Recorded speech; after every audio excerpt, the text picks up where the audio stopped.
Hope everybody got through the data camp assigned for today. So we're going to be talking a bit about that. No new unique skills to cover this time around, so I won't be adding anything beyond basic tidy, but I'm going to emphasize some of the parts of tidy that you need to pay particular attention to. The tidy framework is probably the most common, it's where you'll spend the most time using R, is trying to reorganize, restructure, put data files in the places that they're supposed to be. And tidy provides a very convenient way to do that, so you don't have to do it in base R. You've seen today only the first parts of that framework, and we'll continue doing that for at least a few more weeks. So let me start by saying we have basic text importing first, which is partly tidy and partly not. The base functions here, and it's very important to remember where these come from, is read.csv, read.delim, and read.table. In reality, read.csv and read.delim are, in fact, read.table. The read.table is the general version of the other two. So you can use read.table to import basically any data file of any shape that you want. You just have to tell it. That means you can configure, using the options in read.table, you can configure it so that it would read a CSV or it would read a delimited file. So those are just alternative ways to refer to read.table with some default settings or default parameters set.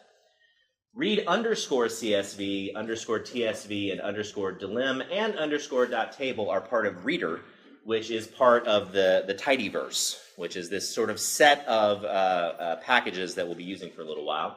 They are essentially equivalent to their previous versions with the addition of read underscore TSV, which stands for tab separated values file.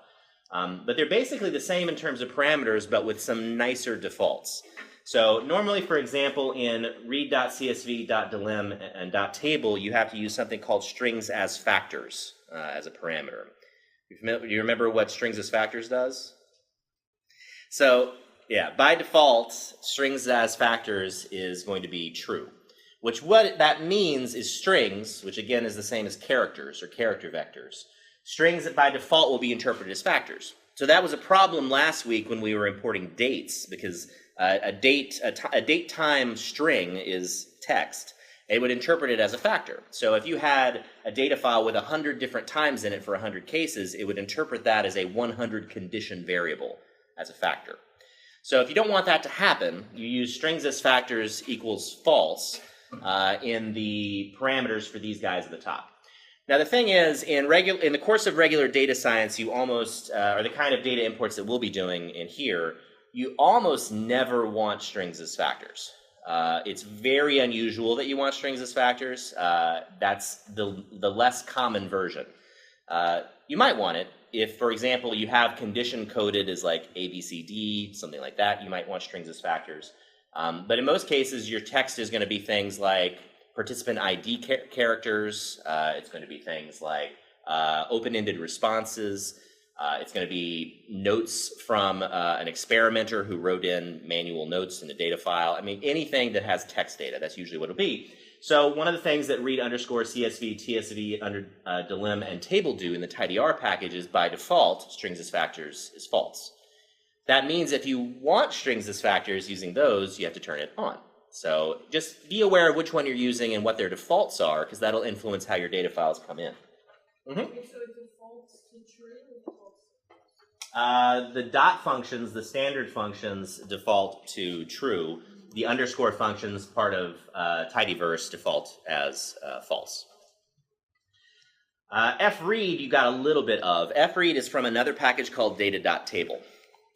So I will pause here to tell you that there is a broader sort of cultural conflict between the people who developed data.table and the people that developed the TidyVerse. They are different ways to do almost exactly the same set of things.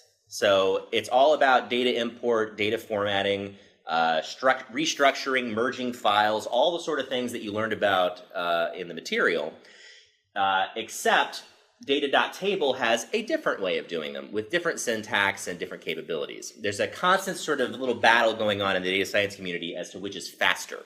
which is a big issue in the context of true big data analyses, because something that is optimized an extra 2% could mean literally hours or days of time spent in true big data. For the kind of stuff that you do in social sciences, it doesn't usually matter. They are essentially the same and are just different kinds of formats. And it becomes more of a matter of personal preference. We'll come back to that in a little bit.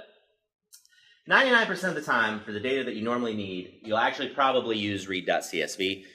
Most of the time, read.csv does totally fine for whatever data we're dealing with, and you don't have to do any special features. And you might not necessarily load the TidyVerse first. If you're going to load TidyVerse or load tidy functions anyway, then you might as well replace this with read_csv, because with read.csv, you're probably going to need to do strings as factors. So it's really personal preference-y, I mean, to be honest. You end up with the same sort of output either way, as long as you configure them equivalently. Read.csv is faster than read_csv when the files are small. Read.csv is a very straightforward, just line by line, look at this file, pull it all into a variable, done. Read_csv is faster for files larger than 1 megabyte. It can be hundreds or thousands of times faster depending on how large that file is. fread is faster than both. So, why? Why do you think there will be time differences between functions that do literally the same thing? If I do read.csv file name, read_csv file name, and fread file name, they will take different amounts of time. Why? So a way that you should start thinking, yes, a way you should start thinking is that all of these things are algorithms, okay? An algorithm takes inputs, it does processing, it creates outputs. Everything we're doing is an algorithm. You're writing an algorithm, you're using algorithms everywhere. These are different algorithms, which means that they process the files in different ways. I mentioned what read.csv does, for example. It goes kind of line by line, pulls it all in, sticks it into a variable. These other files optimize in different ways. So read_csv will take a different approach. The algorithm is different in how it pulls that file down, and for larger file sizes, it's much more efficient. So fread is more efficient than either one. But otherwise, there's no difference. They still give you the same data frame in the end if you configure them the same way. Just keep in mind that's happening and why. If you ever do need to import large data files, and we'll be doing a little bit of big data in here slightly, we probably won't get over files that are more than a few 100,000 cases, maybe up to 1 million. But even there, we're not really in true big data territory. That's more when you're getting into like 1 billion case data sets. So we will see speed differences at that point, but it's still, since you're only doing it one time and you're not building this as the back end of like a web application, it probably won't really matter all that much for you. Okay. If the format's weird, and this is very highly relevant to the project this week. If the format is weird, which means if it's not a basic comma-separated values file or tab-separated values file, you should generally start with fread. Because fread gives you a lot of extra power and options that you can use to pull the stuff in, and it's also very efficient. It is the data.table version of read.table. It automatically detects a lot of stuff, though. Note, though, again, this is not TidyVerse. That's an important point for the project. This is not a TidyVerse function. This is instead just a data.table function. So if you wanted to use it, you would have to import the functions from data.table, library parentheses data.table, rather than TidyVerse. If we look at the help parameters, you're going to see a lot about it. And again, I hope as you're learning all these things that you're, I have to load it first. If we look at the parameters in the help file, you will find that a lot of the defaults right here are set to auto. That's really the major benefit of using fread. Right here, this is separator, which means what is it that goes between the variables in the file. Separator 2, which is if you have nested data in a file, how are they separated? Both of those are set to auto, and what auto means is detect. So it's actually an algorithm built into fread to try to figure out, based on the data file's format, what it thinks is in there.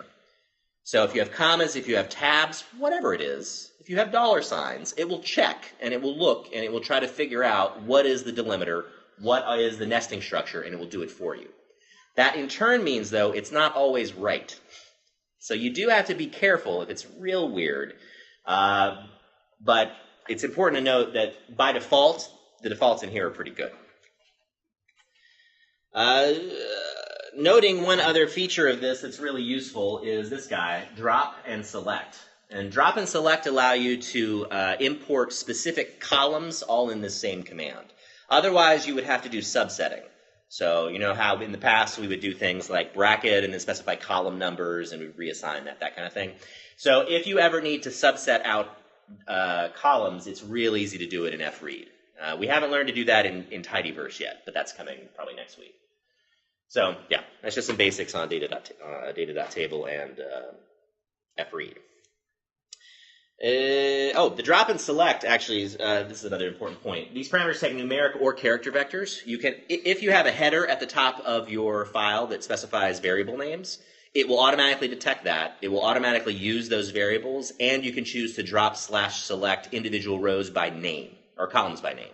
So if you had like ID number as a column and you're like, I don't want that, and it's called, if there's a header that says ID number, you can just put drop equals ID number and it will figure all that out for you. So you don't have to do any of the weird numeric subsetting and figuring out numerically which column it is and all that kind of thing that we would normally have to do in base R. So it's just a little bit more convenient.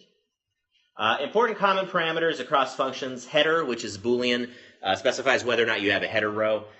Really important that you understand whether or not a header is in your file first, because it is very easy to import a data file that has no header and the first row of data to become the header because you left header equals true. The first step in importing is universally look at the file. Don't assume anything about data files. Literally look at it. Don't just start trying to import it in all sorts of weird ways. Open it in the text editor and see what it looks like. The only exception to that is if you have what are called proprietary data formats, which are ones that can't be opened in a text editor. So that would be like SPSS or Excel. Yeah. So, like, if you're on Windows, like, open up a WordPad or something. I know the last project I opened up the Excel and it auto didn't choose the actual Excel file. Yeah. And that messed with the data. Yeah. Don't open Excel. So this is the difference between proprietary and non-proprietary formats. So what proprietary means is that there is an algorithm that converts that is unknown, that converts the raw data you see on the screen into a file. So for Excel, when you save, it doesn't just literally save the data, it saves all the encoding data around it. So there's a huge amount of metadata in an Excel file. So it'll record fonts and function definitions and Visual Basic macros and all sorts of other nonsense into a proprietary binary format. It's done partly to compress it, to make the file sizes smaller, and it's done partly because in the old days that meant that if you had an Excel file, you had to open it in Excel. There was no other option. There was no conversion. So it was a way to keep their ecosystem internal. In contrast, CSVs, TSVs, and these kind of files are open formats, meaning they are plain text. So actually, we need to do this anyway. What I will do real quick is actually write some. We're going to save it. Actually, let me do it this way. I'm going to go to my data folder. I'm going to open that folder, and then I'm going to write a couple of files. Create a new text document, except instead of .text, we're going to call this sample.csv. And then we're going to write a new one. Instead of this being sample.csv, we'll call this sample2.tsv. If I open those, it's going to, you can see this one is already automatically associated with Excel, but we don't want to open it in Excel. TSV is associated with nothing. I'm going to open Metapad, and remember I told you last time that Metapad and Notepad++ are really super useful programs. You can alternatively use Notepad. I would not use WordPad if you have WordPad, because WordPad does have some formatting-y stuff involved. Metapad and Notepad are all what you would call a plain text editor. So that means that when I save this file, everything I see is the file. There's no color, there's no formatting, there's no font size, there's nothing. It is literally text. So to create a TSV file, so now I have the TSV file open, that means that I need to have tabs.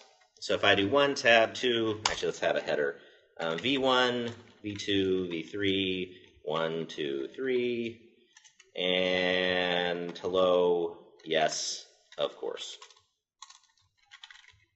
There. If I save, I now have a TSV file. So if I go over here, we're going to just go ahead and set this as the working directory so it's a little more convenient while I'm doing this demonstration. Going to do fread of sample2.tsv. We get some warnings, too many items. Oh, it's terrible. I'll save it actually as a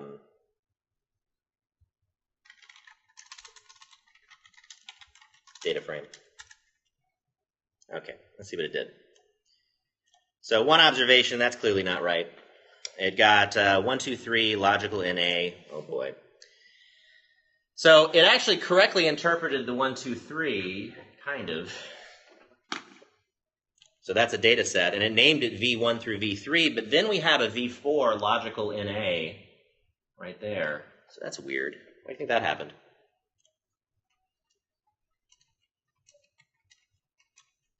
Giving you a big clue.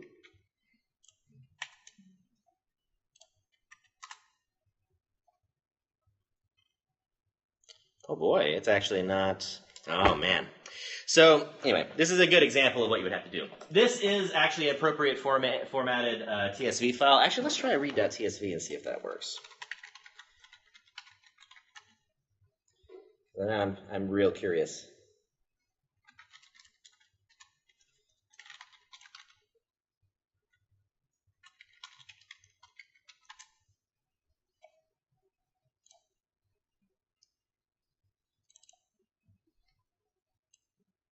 Yep, there we go.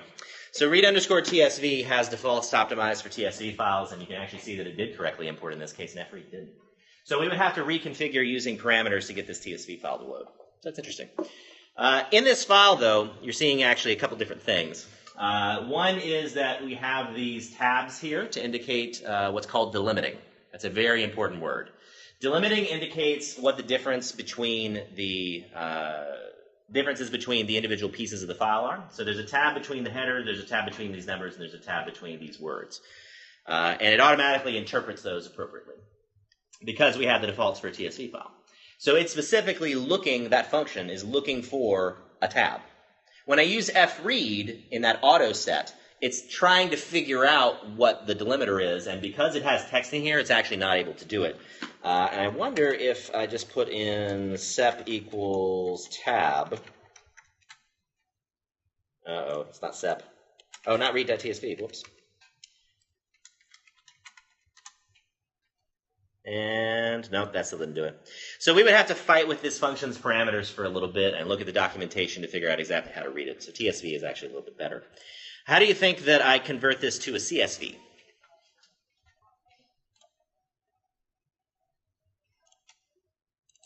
Any thoughts? Yeah, in plain text, how would I convert this to a CSV? Commas where? Instead of tab. Replace tab with comma, replace all. There's our CSV. So if I go to CSVDF, and I bet if I fread this one, it should work. Sample.csv. Maybe. Ah! No, it's still screwing it up. Wow. All right. If I do it as read.csv, what do we get? That, ooh. Oh, it interpreted row names in read.csv. Oh, that's not right at all. So we might look at the documentation on read.csv. I think it's just row names, but there might be an underscore. Oh, row.names.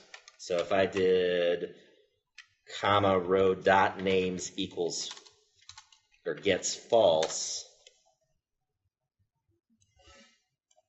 Oh, it still doesn't like it. Man. Jeez. If we try the other, or did we already do, no, we already did. Man. Let's do TidyVerse version, which is a lot more convenient here. And that one worked. Man. Anyway, this is the kind of trial and error that's kind of necessary in these files, because you don't really necessarily know by default what it's going to try to do. You can pre-specify everything, but it spends a lot of time. Yeah? So I think there's like an extra tab after 3. Would that make it Ooh, it looks like there is a tab there, isn't it? Yeah. We can go back and... Is this one messed up? No. Let's go back and see if it affects some of these other versions. Yep. Read CSV now worked, right? No error. Row names is not a thing. Let's ignore that problem for the moment. It's getting closer. Oh, that's read.table. Oh, you know what it is? Read.csv has all sorts of defaults. It actually doesn't let you set row names. So let's actually try converting this over to row.table, sep equals comma, and row.names gets false. Still an error. Line 2 didn't have 4 elements, but it shouldn't have 4 elements. Oh boy. Yeah, and I would have to diagnose that. That's the CSV file, not the CSV. So the CSV might have an extra comma where you wrote this is the... Oh, yeah, you're right. Yeah, I have it open too. Oh, and there's a comma there. Whoopsie. Still an error. Row names. Yeah, man. Oh, but without that, it actually doesn't interpret the row names anymore. And it didn't get the header, so I have to say header equals true. There we go. Piece by piece. Badly formatted data files are your worst enemy, by the way, for that reason that you just saw. Because that screws up all of the auto detection stuff, and you would have to parse this probably piece by piece using different functions. We're not going to actually do that in here because that's a horrible nightmare to try to deal with. But what you end up doing is creating essentially a loop that processes it row by row and tries to detect what's wrong with each row and then build the data file piece by piece. So it's not fun. So we won't do that. Anyway, so yeah, that's with a correctly formatted one. That's how we'd use read.table. And if we try read.csv still, read.csv now works, so that's good. And read_csv should work too. Yep. So anyway, all of that is to demonstrate how differently formatted files can give you really dramatically different results depending on the function you're using. These two, though, you should take as prototypes of what a CSV versus a TSV looks like. If you don't have one of those, then you have to specify the delimiters like I just did, using that sep function in fread or using one of the other functions in one of the others. It's still sep, I think, in read_table, but in read.csv and read.tsv, you can't change that default. So you can't say read.tsv and then redefine the separator because the separator of a comma is built into read.csv. Anyway, so these are the prototypes that you should keep in mind. All of that's the same. We're going to keep those open for the moment. So now, do I have both of these? I don't. Come on, where are you? CSV, yes. There we go. So now we have the two files correctly formatted this time. There we go. Great. We'll need that in a minute. You learned in the data camp about this idea of collectors. And what collectors are is a way to pre-specify what format of things is coming in. This is way more important when you have an automated pipeline of data. So if you're doing, again, automated data science, if you are using this to create a web application from real-time data coming in, collectors are way more important. For our purposes, you are totally fine 99% of the time just writing a new line that redefines it the way we've done in previous weeks. So using as.factor, as.character, as.integer, whatever it is. And you don't really need to do this collector kind of stuff unless you specifically are creating a data pipeline. And then it might be a little more efficient. So again, a lot of this stuff, the reason there's so many options is in a lot of cases, what if you were a computer scientist or you were doing this in the field, you would do is you would write this 6 different ways, and then you would run benchmarks to figure out which ways were fastest, and then you'd use the fastest one. So we don't care about that most of the time here, because you're just probably importing one data file, not 150 data files per second or something like that, like Twitter does. Okay, so what do you do? I gave you the first step, and I just kind of modeled it for you a little bit. Process for data importing, always number 1, look at the raw format in a text editor if possible. Make no assumptions about what a data file looks like. The most obnoxious of these is Excel. Because if you save as from Excel into a CSV, it might or might not actually look like a CSV. There can be weird features that Excel adds to CSV files, because CSV is not a general standard. There's not one correct way to create a CSV to delimit and mark strings. We use quotes, but you don't have to use quotes. Could use single quotes, could use no quotes. It's just kind of at the will of the person making it. So Excel is a little goofy when you create CSVs sometimes if you do it from there.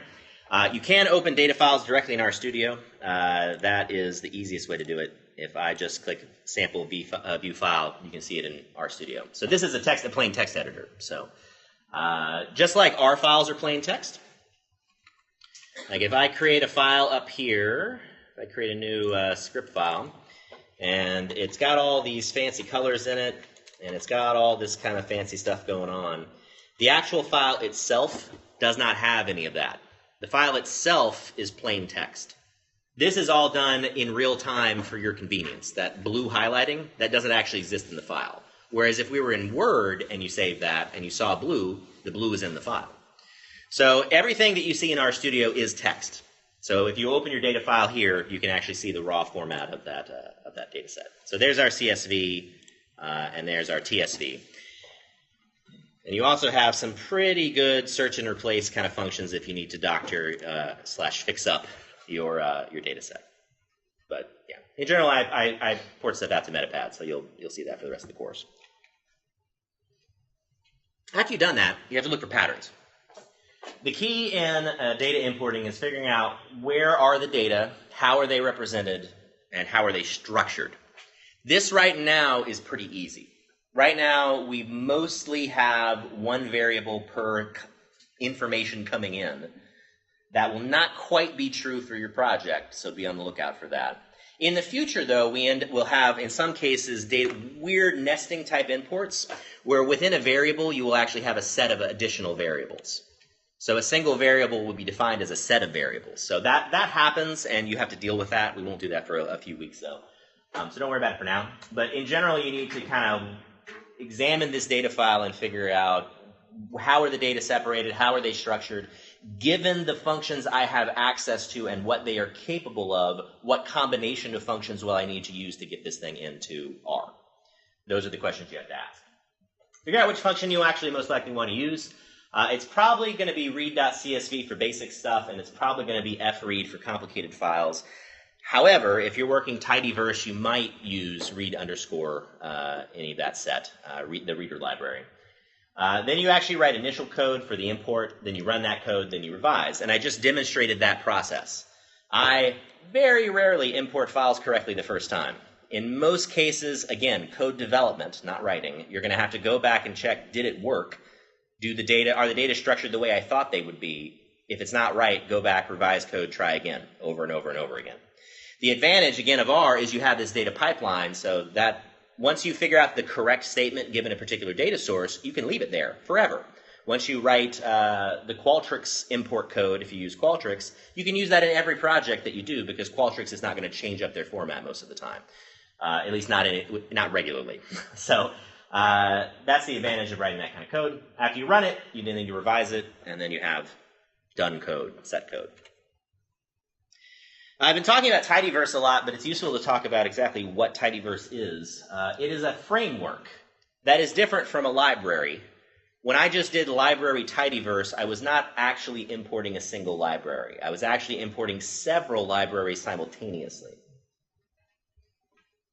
TidyVerse is a framework of different developers that have all agreed on the same general standards for how they will talk to each other. So the same kind of output you get out of, in a sense, the output for one function in the TidyVerse is optimized as input in other functions. And you'll start to see how these work together a lot more next week. Right now we've been sticking mostly to the import and kind of restructuring functions. But after we get into the full set of TidyVerse, you'll start to see how it all blends together. Eventually, I'm not sure this is next week, it may be a little after that, we will add in a library called Magritter, which really does some amazing streamlining of code. We won't do it yet, because if you learn that first, it's very confusing. But after we've gotten a little bit into the TidyVerse, that will link everything all together. The core TidyVerse itself is just this set. ggplot2, dplyr, tidyr, or tidyr, reader, per, and tibble, which are, there are functions. Most of the functions that we use are going to be in one of those 5. You will occasionally need things from another. For example, you used lubridate in the data camp exercises. Lubridate is a part of the TidyVerse. So there are a bunch of little extra functions that you'll pull that are in the TidyVerse, but not the core TidyVerse. This is why it's a framework, right? Because it's just a huge set of libraries that all share this same underlying logic. And that the core of that logic is right here. One, you can use you don't need to use the full names of variables inside of data frames. You probably noticed this. You didn't need to actually write data frame $ something. It uses something called it's a quasi-naming scheme or quasi-variable selection, where after you specify the name of the data frame, it just knows to pull the names of variables from that data frame in a way that BaseR does not do. So that's a very important piece of this. 2, the functions generally return the original data frame but changed, and that's super important. Up to this point, most of the functions that we have talked about in here and most of the libraries we've talked about, they only return what you tell them to return. If you, for example, calculate a sum, it's not going to give you back the original vector with a lot of different sums. It's just going to give you the one number. So you do things like input a data frame, get back an integer. Input a data frame, get back a different shape of list. In the TidyVerse, you input a data frame, you get back a data frame, almost universally. And usually it will do something to the variables involved. You saw this in glimpse and, not in glimpse, you saw this in spread and gather. What spread and gather do is they operate on the columns that you specify. It actually deletes those columns from the original data set and then replaces them with new columns. That's very different from the functions we've been using to this point. Because up to this point, if I said, you do this on these 4 columns, you would get back 4 transformed columns. In TidyVerse, if you say, do this on these 4 columns, you get back the entire data frame, but also those 4 columns have been changed. That's a really important difference. It can result in you getting back things, and you're like, I don't understand why these columns were here when I didn't ask for these columns back. Well, the answer is TidyVerse does this by default in basically every function. So keep that distinction in mind. Library TidyVerse, this command gives you access to the core TidyVerse functions. It will import all 5 of these libraries as well as a few extra things. Individual functions from a couple of individual libraries it will pull in. For the most part, it's just these 5, though. That means if you need lubridate, for example, you can't get that in the TidyVerse. You still have to import lubridate after you import TidyVerse. But if you need one of these, then you don't. So we've been using reader and tidyr. So that means that if you do library TidyVerse, you don't need to import those individually. Make sense? Okay. So I mentioned the conflict with DataTable earlier. DataTable is also in our framework. There's actually a bunch of packages that are optimized to work on the way DataTable interprets things. The core difference between them that you can see is whether they expect what's called a data table or a tibble, TBL. If it expects a tibble, it's part of TidyVerse. If it expects a data table, it's part of DataTable. Also has multiple packages, also represents sort of this distinct data philosophy, the way that expects things to be structured. The reason most people use them is familiarity, to be honest. Whichever one you learn first tends to be the one you usually use, unless you're in that like advanced data science, comp sci, building applications kind of area. Data.table tends to be faster. It is way more efficient than TidyVerse in most cases. However, it's a lot harder to read, so TidyVerse is, I think, a little more popular, just because it's definitely more popular among people just learning, because it's a little more English language oriented. You have commands like gather and spread and separate. All of those in data.table, that would be mostly communicated through symbols. So, for example, there's all sorts of operators like colon equals and equal colon and greater dot equal. Like, there's all sorts of different ways to specify in data.table that are very efficient and very direct. But for learning, that means it's a much higher learning curve. TidyVerse, the functions are actually named things that you expect them to be named.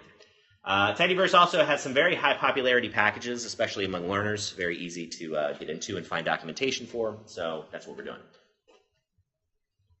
But, having said that, because objects in R can have multiple classes, you don't necessarily have to choose. If we look at one of these things that we just imported, if I do class tsvdf, you will notice that it is both a data.table and a data.frame. And that's because I just used fread, which is from data.table. Okay.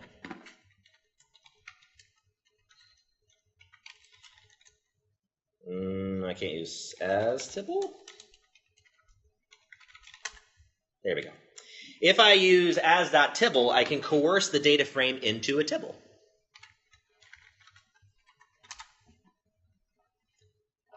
And you'll see that it's converted it from the data.table, which you now can't see, converted it from a data.table and data.frame into a tibble and a data.frame. So if you need to use a function from data.table, or you need to use a function from TidyVerse, which is tibble, it doesn't matter, because what it'll do is it will automatically convert it over for you without you even noticing. So if I have a data.table and I run gather on it, it will convert it silently into a tibble and then do those operations. So you don't really have to like choose a framework. You don't have to lock yourself into one or the other, because R will do all this soft typing for you automatically. Okay. So specific functions that we've talked about. These guys right here are core R functions that you should definitely be familiar with. str, which stands for structure, dim, which stands for dimensions, call names, which stands for column names. However, in practice, I would suggest you never use str. Because str gives you kind of limited information. I would also recommend you don't use summary. I would instead recommend you use the TidyVerse function glimpse.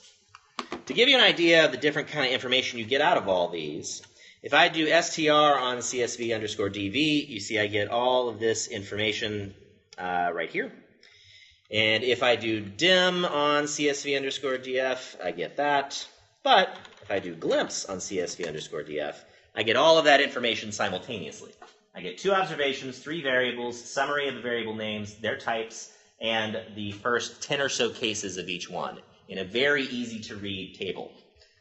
So most of those functions get replaced with glimpse. And I would recommend you just in your head, one of the first things you always do with new data sets is glimpse, which is, again, part of TidyVerse.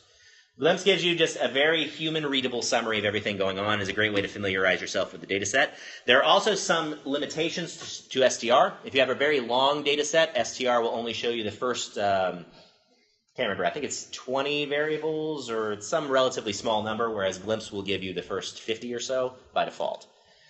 So it's much easier just to get a full understanding of everything in your data set. Actually, I think glimpse may show you all of them by default, now that I think about it. But yeah, glimpse in general gives you a much better kind of output for a much better kind of summary of what your data frames look like. Okay. Head and tail, I would also recommend getting used to. Head just shows you the top few rows of your data set, and tail show you the last few. It's just a really good way, especially when doing importing, to make sure that the data set, again, looks like what you think it looks like, that the data frame actually contains the data the way that you think it should. Some weird things can happen in data import, especially when text is involved. If you have text, for example, that has new line characters, it may look like from the first 5 or 10 rows of your data set that everything's fine. But then when you go down to the end of your data set, things will have become askew somehow, because perhaps it didn't correctly understand double quotes. Perhaps there aren't double quotes in some places in your data file. I once had a data file that I fought with for a very long time because it had, I think it had 1,500 cases, and in one of them, there was a missing double quote to close a string. And so when I imported it, it actually worked. It looked fine, but what had happened is because there was a missing double quote, that double quote became, that entire string and the following line of data until the next double quote became the string. And then everything got skewed weird after that point. So when you use tail, that's really the main value of tail, is to check to see, does the end of the data file have as much integrity as the beginning of the data file? And if you see differences between them, then you probably need to fix your importing function. They commonly take two parameters, both x, which is a data frame matrix or table, and n, which is the number of rows you want to get. So head comma 1 and tail comma 1, really common way. So just say, let me make sure the first and last of this file looks fine. An example of those right there. Quick visualization tools. I've been introducing these to you in the projects, but not in, it hasn't been in data camp yet. But quick data visualization, we've already done histograms and we've done plots. Or no, we've done, I don't remember what we've done. We've definitely done histograms. You can also get scatter plots by doing plot variable comma variable. You can also get bar plots, but you have to do it on the result table. Oh, that's what we did, because we used apply to do all the tables. That's right. So bar plots require tables because bar plots expect a table of frequencies, not a table of raw data. And box plot, which will give you traditional box plots, box and whisker plots. So those are all super useful, quick ways to visualize what your data look like. However, don't use them if you want presentation quality, nice stuff. I've mentioned it a few times. We haven't done it yet. It's still a number of weeks off, but we will talk about ggplot2, which is a TidyVerse library that has much more powerful tools for data visualization. You can do a lot. You can do basically anything in base R that you can do in ggplot2. It's just a lot harder. And ggplot2 makes data visualization much easier. So we're going to stick to that. We're not going to go in really any more detail other than these kind of base quick functions in terms of visualization. All right.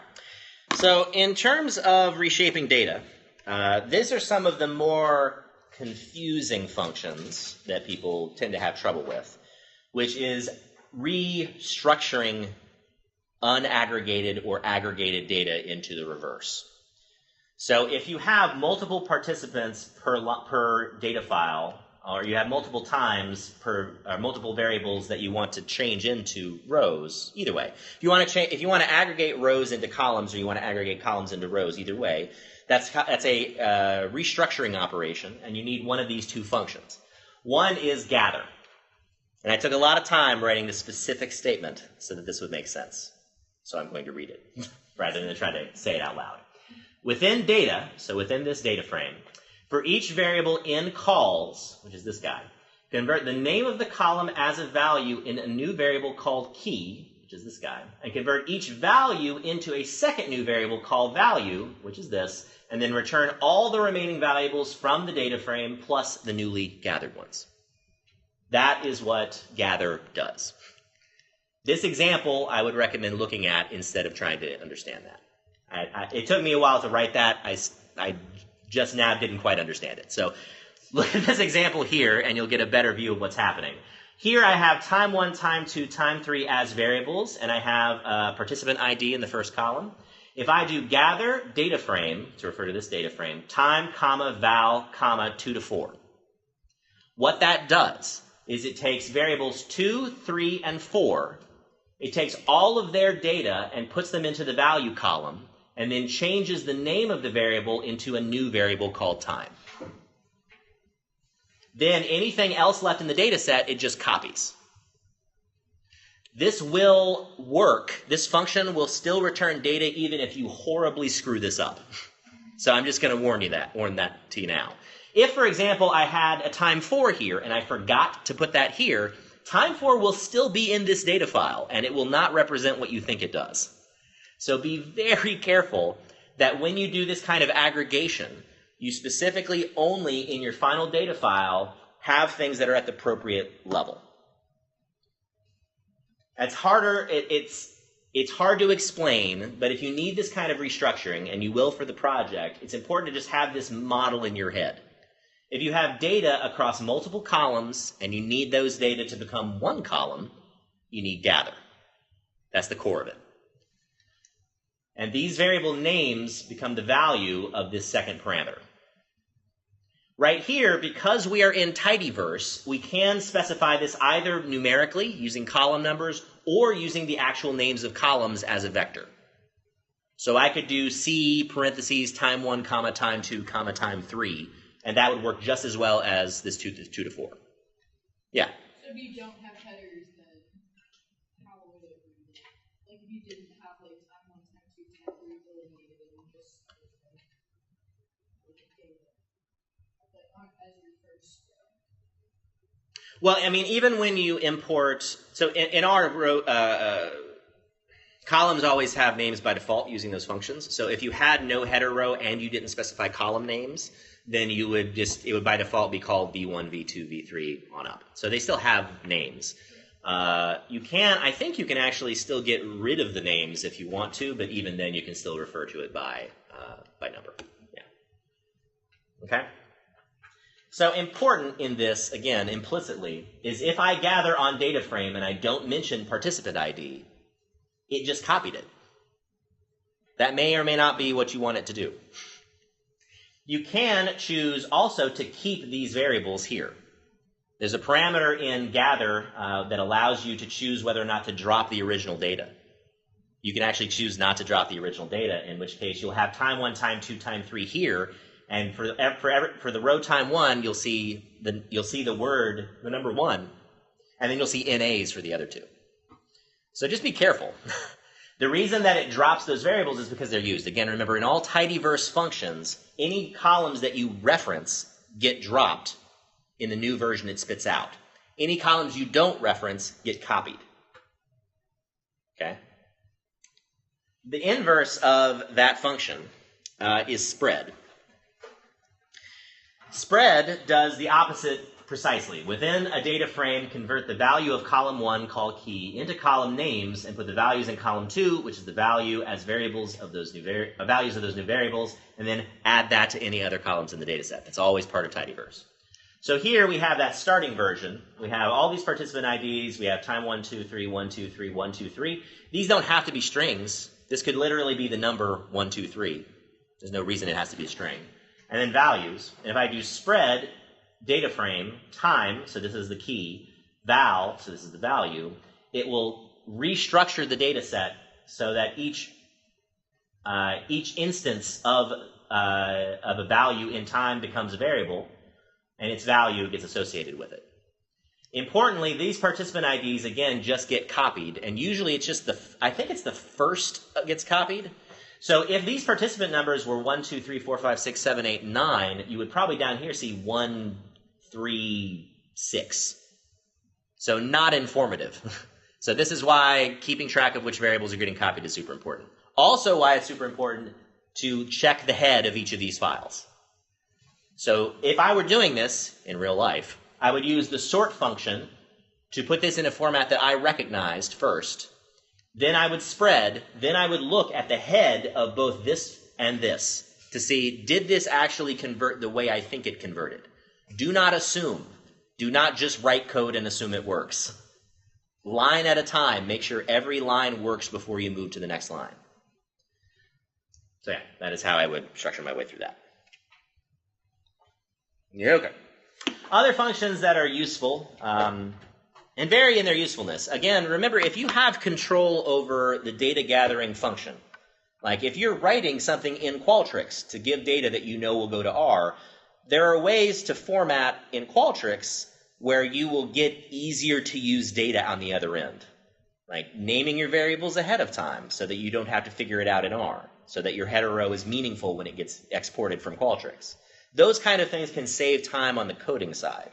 And you have to make a decision for yourself as to, will this take me more time to fight with it in Qualtrics and specify all the column names by itself, or will it take me more time to reverse engineer what Qualtrics meant and reassign it all now? I'll also mention with Qualtrics data in particular, it's a little weird with the import because Qualtrics reports back 2 header rows. So you have to you usually skip a row in order to get to the second one, just as a note. Separate and unite, however, are useful in situations where you have strings of data within a single value. So if for example, I have a column, a variable that looks like a CSV file. I have like 1, 2, 3, 3, 5, 1, and that's all in one variable, then separate will split that out into 3 variables for you. So very convenient. Unite is just the opposite of that. You did it, I think, to combine dates and time zones and such, which is one possible use. But yeah. The second function here, which is super useful, is which. What which does is it will report a logical vector back for any values that match the conditions in the which. So, let's see if I can get an example of this. Which, actually, let's go ahead and look at this guy. So, you can see, gives true indices of a logical object allowing for array indices. And the input is the object. So if we do which, I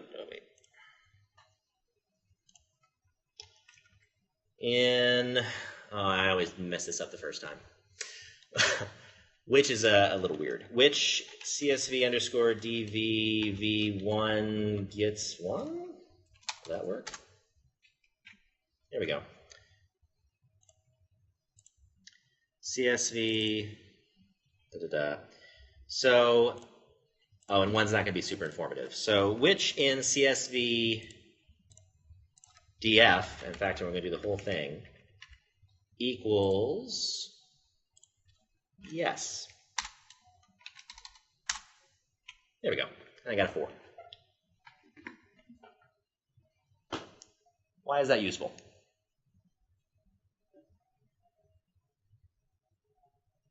What is that for? You have missing data, you want to find the innings, for example. Well, what does that for represent, though, precisely? Index number. So in this data set, what we're looking at, that yes is the 4th, because remember, we count down 1, 2, 3, 4. Yes. So it's the 4th element. So if, for example, at this point, I could sort CSV underscore df on that which. Oh, it's actually item 4, so I can't do it that way. Wait. If I do which CSV on the 2, will that work? And I could do CSV underscore df which. There we go. And I get back the variable in which that yes appears. So this interplay is what which is useful for. You can use which to essentially filter where something occurs inside a data frame or a data table or a tibble. And you can use that to filter out for that thing you're looking for. So we use that in DataCamp in order to detect NAs. I don't have any NAs in this data set, so that made this a little weird. But you can use that as a way to detect whether or not a particular row or variable contains a particular value you're interested in. You can use it for columns if you want to know, for example, in which variables do I have missing values? In which variables do I have values that are larger than possible? In traditional Likert type scaling, for example, if you're doing a 5-point strongly disagree to strongly agree, you might use this as a way to just quickly check, are there any values over 5 that I shouldn't be there, as a way just to check, is there data that shouldn't exist? You might use it on a case-by-case basis to look for NAs also, to say, well, let me get a list of all the specific cases where there are NAs, and using that, I can filter for only those cases and then investigate why is there missing data in those specific cases. So you can do it in all these different kind of ways. And again, these are all just really ways to write code to do things that you probably used to do by hand. You probably in SPSS used to do like sort and then look for values that didn't look right. Yeah? What is there in the 4 button? That is element number 4. So yeah, it's not a good example for this one because here element number 4 is, the way that you count it is the same way that the brackets work. So it's always row, comma, column. So it goes row 1, 1, 2, or column 1, 1, 2, column 2, 3, 4, and then column 3, 4, 5, 6. So actually it's easier if I use this. So this is 1, 2, 3, 4, 5, 6. It would go all the way down counting and then go to the next one. So that's why in this example I then changed it back over to the variable number right there.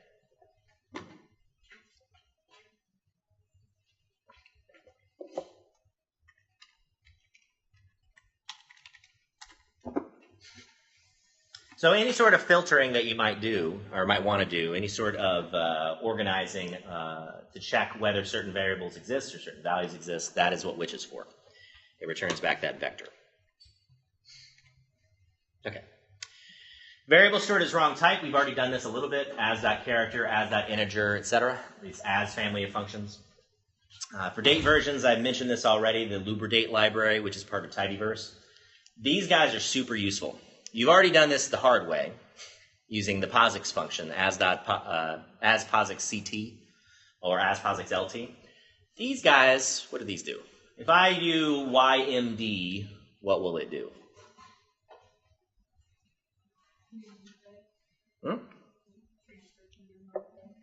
It will look for what kind of input? In what format? String. So it will look for a string that looks like it has a year and a month and a day in it, and then it will turn it as essentially a POSIX compatible date. So that's super useful. Yeah, there's also, if you use YMD underscore HMS, that is the POSIX format, so do keep that in mind too. For string manipulations, we have Stringer. Stringer is also a TidyVerse library. You talked about a few. We're actually going to have a whole week on strings, because strings are just a very confusing thing.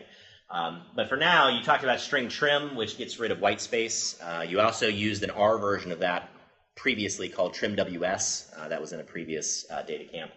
strpad, which adds leading whatever you want. You can add leading zeros is the most common approach. strpad can also be used in reverse and can be used in situations where you want to add to the end of the statement, not just the beginning. It's really also can be useful if you want to pad something with tabs. Like if you want to manually build a TSV file, you can add tabs in before things. strdetect and strreplace look for that regex expression. Remember, we talked very briefly about regex last time, this ability to do pattern matching. And it will use regex expressions to detect whether a string is inside a string or if you want to replace pieces of a string. Those will be useful later, but just for now, be aware that they exist. Missing values is going to be something that you spend a lot of time thinking about when you're using your data sets, because missing values is just a part of social scientific research. People skip questions. People leave things blank that you wish they had not. So you will end up having a lot of NAs.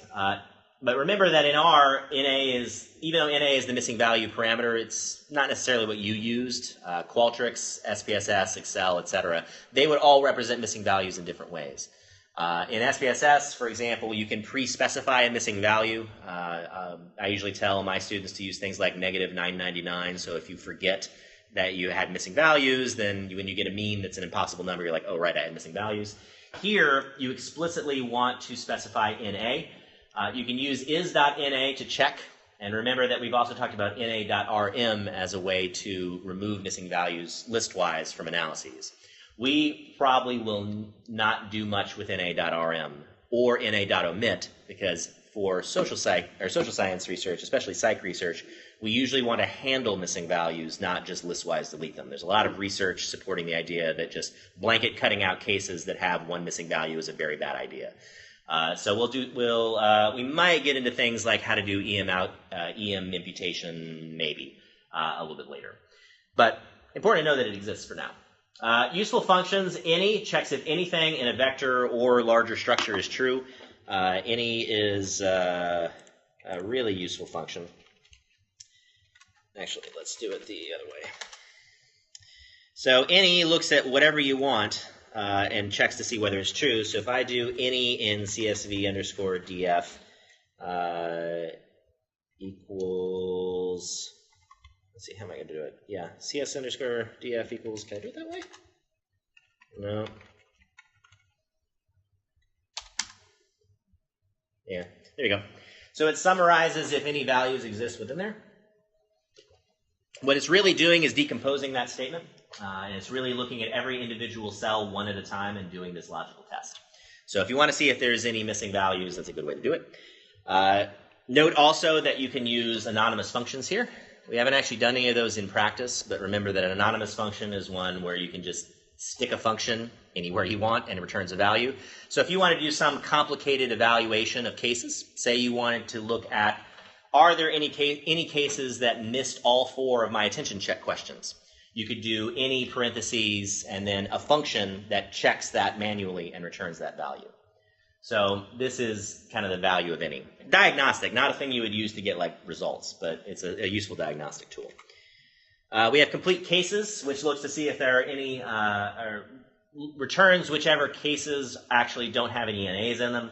And then NA@omit I mentioned earlier you generally should not use because you want to handle missing values yourself. There are certain cases where you might do this. Like, for example, if you are doing an experiment and you literally have one value that's your DV, and if your DV didn't get measured, you can't use the case, or it's not in your data set, you can't use the case, then you might use NA.omit, but otherwise you want to handle them explicitly. All right. Having said all of that, I just gave you a whole bunch of stuff about TidyVerse. Tidy data is not always what you want. Tidy is a very particular way of thinking about data. There was a lot in that data camp lesson about the philosophy of tidy and how to move things around in order to make it tidy.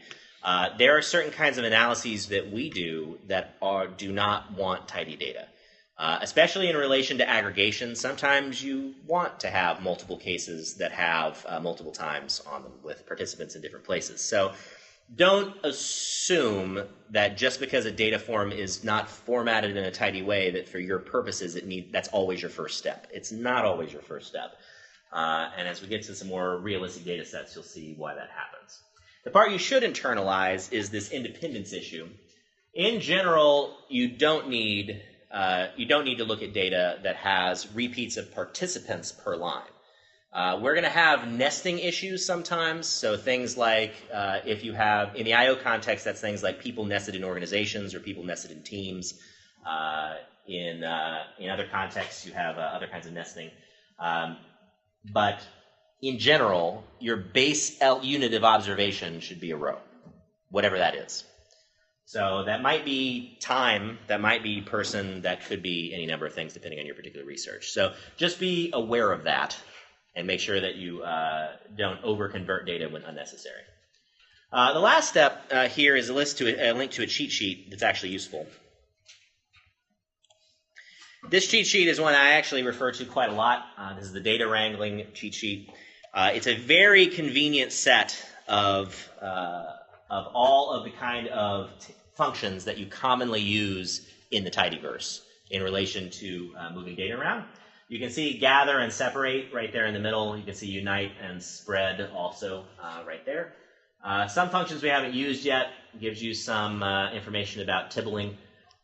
This stuff down here on select and filtering and all this kind of information, as well as mutating and transmuting, all of this. These are all dplyr, which is what we'll be doing next week, so don't worry about those for now. But you might want to have this available as you go through the tidier stuff for right now. So you can see it's actually prefaced. You can see which functions are in tidier and which functions are in dplyr.